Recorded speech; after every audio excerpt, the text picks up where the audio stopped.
what's up and welcome back to my channel. Now today I'm going to be giving a review for the film 28 Years Later. Now this is the third film in the 28 Days Later film series. Now I must admit I have only seen the first 28 Days Later, which I always thought was an awesome film, but I never did get to see 28 Weeks Later. But this film again is directed by Danny Boyle. So yeah, and it takes place like after the events, of course, of like the previous films. Because when the film does open, it opens like with a flashback sequence to like the events before like the rage virus even had came around. Like, so this is actually before 28 days later. But then it jumps to like the present day, whatever, which is like 28 years later after the events of the original film, you know. So yeah, in this particular film, we have Aaron Taylor Johnson, who plays Jamie. He's like a scavenger on this like small island where like a few of the last remaining survivors are located, and he also has a son known as Spike, who's played by Alfred Williams.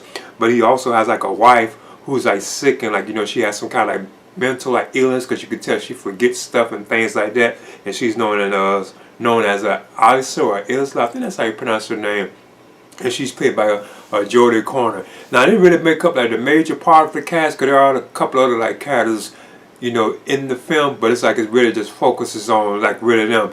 Now the opening first act of the film, it was really pretty cool. I like seeing like this relationship between like the father and son. So like Jamie and his son Spike, I like seeing like the relationship that they have. You know, they have to go across like this place known as where they got to go across this thing known as the Causeway to go over to like this other part of like the island, where, you know, this other location where they have to where Jamie has to teach his son how to like learn how to fight, like, you know, like the rage virus, like the zombie type people. Basically, he has to show them how to fight them, because he shows them how to aim the arrow and make sure he shoots the arrow like in their throat, to I guess to kill them with one hit.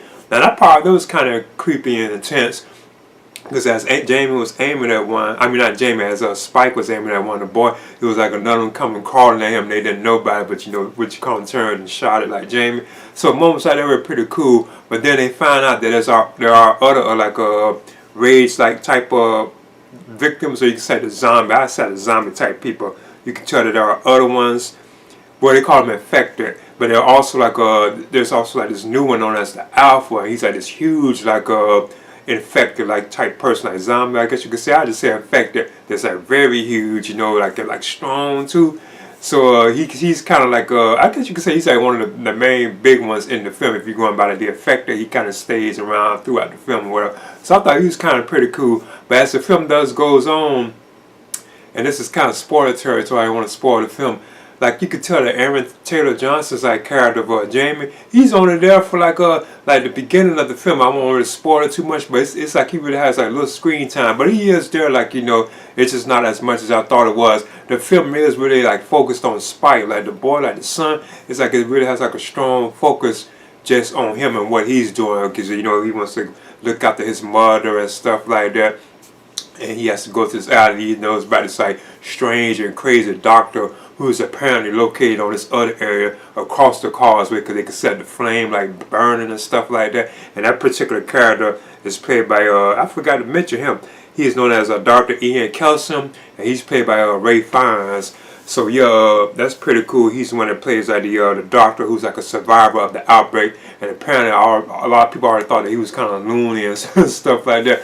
But other than that though, I think like I said, the first act and kind of some of the second act was like very like pretty cool, like pretty entertaining. It was entertaining. But once it got to like, the second part of the second act, like kind of like halfway through the second act before the third act, it's like it started kind of like going down from my opinion. I wasn't really like into it that much, because now it's really just focusing on Spike and like his mother. And then you also have Ray Fiennes, the doctor. Then you have the infected, like the Alpha infected. They also came across like this military troop boy, I forget his name. Yeah, he was a Swedish soldier. His name was Eric. He's played by Evan Riley. Now that character right there, he didn't really have too much screen time. And I don't want to spoil it. It was kind of messed up what happened with him, but I won't get into it too much.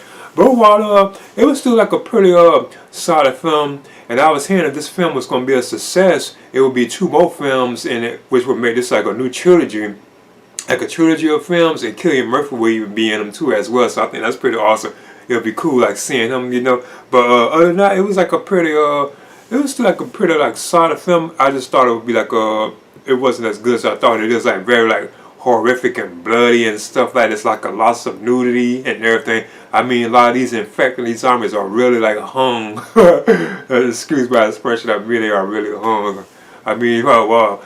But yeah, I just leave it at that. But overall, it was still okay. But like I said, it's just like once it got to the second act and on to the third act, like it just started going down. But when it opened, it's like the first act going into the second act, it was really entertaining. It's like moody and atmosphere, you know, like the look of it, like the way they are, like when they're in the forests and all that, and the various like different effects and stuff. It's pretty cool. But in the end, 28 years later, I'm gonna just give it a C. And like I said, I still need to see like 28 weeks later. I never got to see that one, but I always was like a fan. Like, well, not like a big fan, but I did like the original 28 Days Later for Cillian Murphy. I always did like that particular film. But yeah, I'm gonna get this right here. I'm gonna get this a C, and I would definitely recommend it for fans of these particular films. So please leave a comment and subscribe too as well.